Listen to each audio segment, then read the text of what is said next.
Ronaldinho pega a empregada chorando e toma a atitude de aquecer o coração. Era uma terça-feira comum quando Ronaldinho Gaúcho chegou mais cedo que o habitual em sua mansão no bairro Nobre de São Paulo. O ex-jogador havia cancelado um compromisso publicitário e decidiu aproveitar a tarde livre para descansar. Ao abrir a porta da cozinha, ele ouviu um som que o fez parar imediatamente. Alguém estava soluçando baixinho, tentando abafar o choro. Ronaldinho caminhou devagar e encontrou Dona Marlene, a empregada que trabalhava em sua casa há quase 8 anos, sentada no chão da despensa com o rosto entre as mãos. Lágrimas escorriam por entre seus dedos enquanto ela tentava controlar os soluços. O coração do jogador apertou ao ver aquela cena. Dona Marlene sempre foi uma mulher forte, alegre e dedicada. Vê-la naquele estado o deixou profundamente preocupado. Ele se aproximou com cuidado e tocou gentilmente seu ombro. Dona Marlene levantou o rosto assustada, rapidamente enxugando as lágrimas e tentando se recompor. Ela começou a se desculpar, dizendo que estava tudo bem, que era apenas um momento de fraqueza. Mas Ronaldinho não aceitou aquela resposta. Ele se sentou no chão ao lado dela e disse com sua voz calma e acolhedora que ela não precisava fingir que estava tudo bem. Ali, naquele momento, ela poderia confiar nele. Após alguns minutos de silêncio, Dona Marlene finalmente começou a falar. Sua voz estava embargada pela emoção. Ela contou que seu filho, Lucas, de 23 anos, havia sido diagnosticado com uma doença rara que exigia um tratamento extremamente caro. Os médicos eram categóricos: sem o tratamento adequado, as chances de sobrevivência dele eram mínimas. Ela havia vendido tudo o que tinha, emprestado dinheiro de amigos e familiares, mas ainda estava muito longe de conseguir o valor necessário para custear as sessões de terapia especializada e os medicamentos importados. Ronaldinho ouviu cada palavra com atenção, sentindo o peso daquela situação. Ele conhecia Lucas. O rapaz havia visitado a casa algumas vezes e sempre foi educado e respeitoso. Lembrava-se de uma ocasião em que Lucas o ajudou a organizar uma festa beneficente, trabalhando voluntariamente o dia inteiro com um sorriso no rosto. Era um jovem cheio de vida e sonhos pela frente. Sem pensar duas vezes, Ronaldinho tomou uma decisão. Ele disse a Dona Marlene que ela não precisava mais se preocupar com dinheiro. Ele assumiria todos os custos do tratamento de Lucas, desde os medicamentos até as consultas com os melhores especialistas do país. A mulher não conseguiu acreditar no que estava ouvindo. Ela caiu nos braços de Ronaldinho, chorando copiosamente, mas agora de alívio e gratidão. Ela repetia que nunca teria como pagar aquilo, mas o ex-jogador simplesmente sorriu e disse que algumas coisas na vida não têm preço. Nos dias seguintes, Ronaldinho colocou sua palavra em prática. Ele contratou uma equipe médica de primeira linha, providenciou os medicamentos necessários e garantiu que Lucas tivesse acesso ao melhor tratamento disponível. Dona Marlene mal conseguia expressar sua gratidão. Ela trabalhava com ainda mais dedicação, embora Ronaldinho sempre dissesse que ela não precisava fazer nada além do que já fazia. As semanas se transformaram em meses. Lucas começou a responder positivamente ao tratamento. Sua saúde melhorava gradualmente e a esperança voltou a brilhar nos olhos de Dona Marlene. Ronaldinho acompanhava tudo de perto, visitava o rapaz no hospital e levava palavras de incentivo. Ele se tornou mais do que um patrão generoso, ele se tornou parte daquela família. Certa manhã, Ronaldinho recebeu uma ligação inesperada de seu advogado. O tom era sério e urgente. Ele precisava ir imediatamente ao escritório para resolver uma questão delicada. Quando chegou lá, o advogado colocou alguns documentos sobre a mesa com uma expressão grave. Eram papéis relacionados a uma investigação financeira que estava sendo conduzida contra Ronaldinho.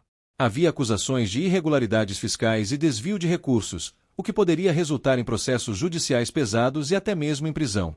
Ronaldinho ficou pálido. Ele sempre confiou em sua equipe financeira para cuidar de seus negócios e investimentos. Como isso pôde acontecer?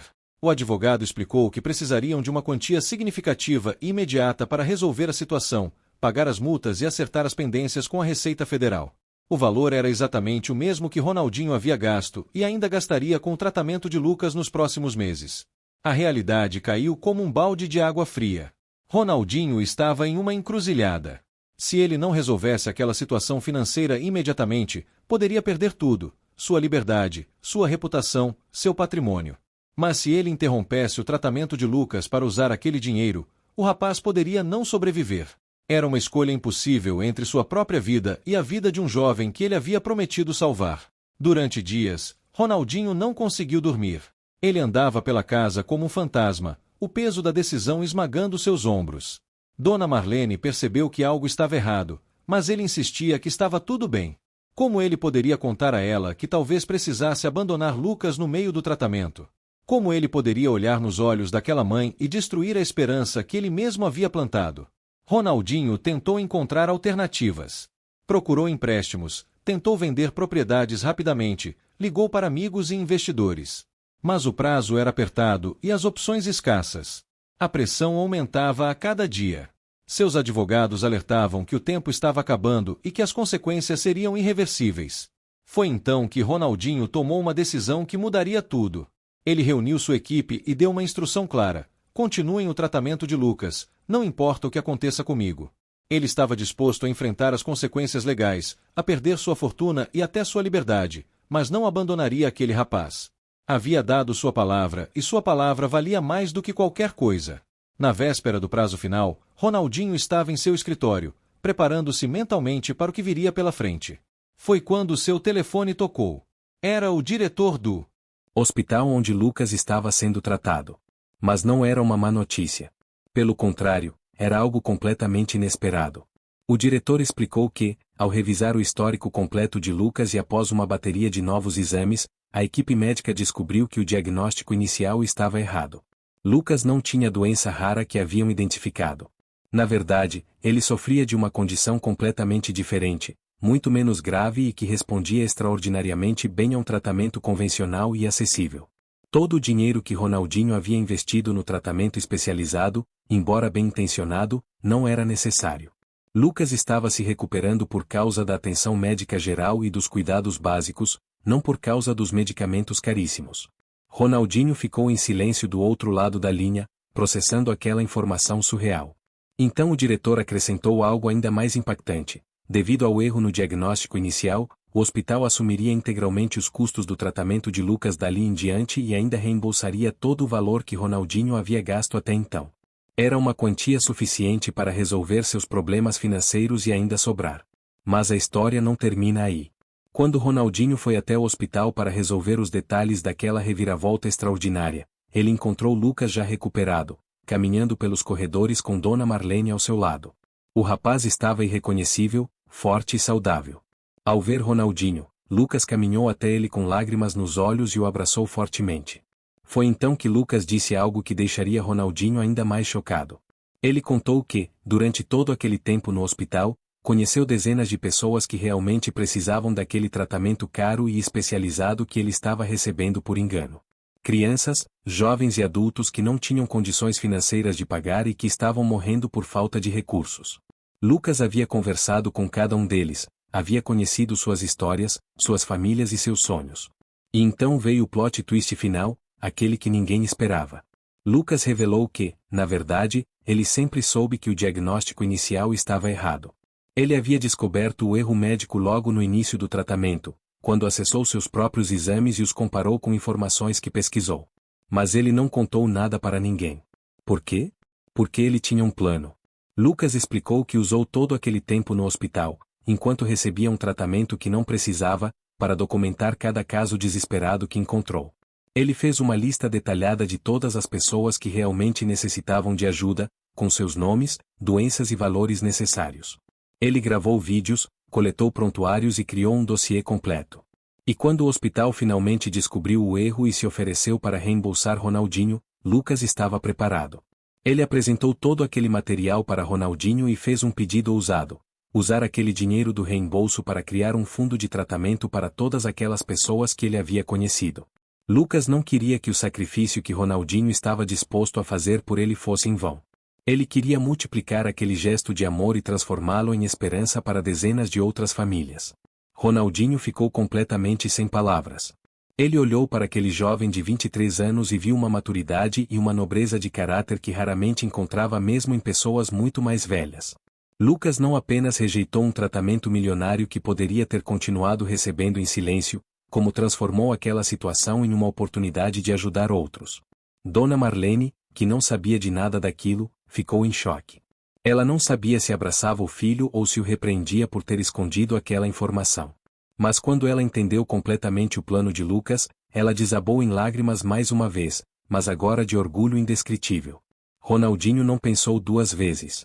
Ele não apenas concordou com a proposta de Lucas, como dobrou o valor. Juntos, eles criaram o Instituto Lucas e Marlene, uma organização sem fins lucrativos dedicada a ajudar famílias de baixa renda a custear tratamentos médicos caros. O Instituto utilizaria o dinheiro do reembolso como base e buscaria doações e patrocínios para expandir ainda mais o alcance do projeto. A notícia se espalhou rapidamente pela mídia.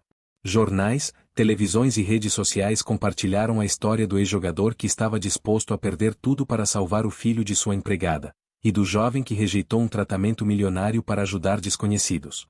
A repercussão foi tão grande que empresários, celebridades e pessoas comuns do Brasil inteiro começaram a doar para o Instituto.